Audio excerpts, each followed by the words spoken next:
As a reporter, I have a confession to make.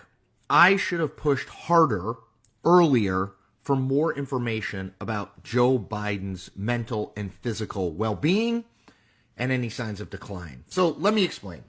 Joe Biden was president from 2020 to 2024. I worked at CNN through 2022. During that time, the early part when I was at CNN, 2020 to 2022, Republicans would regularly ping me and say, why don't you ask more questions of Joe Biden and how he's doing? He's 76, 77, 78-year-old man.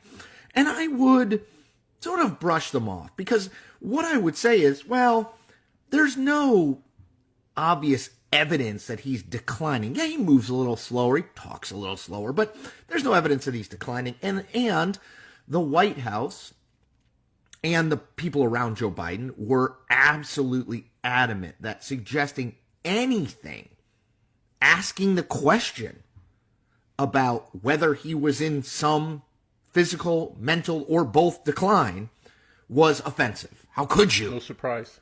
It's age shaming.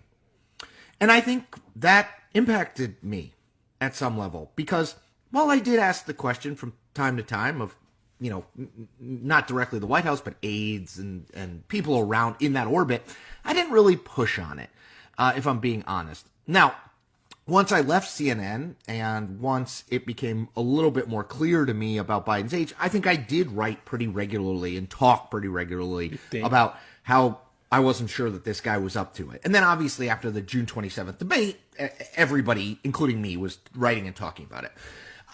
The reason that I bring this up is in the last 48 hours, there have been two stories, one by the New York Times and one by the Wall Street Journal, that document the decline of Joe Biden and how we probably should have known then and reported then what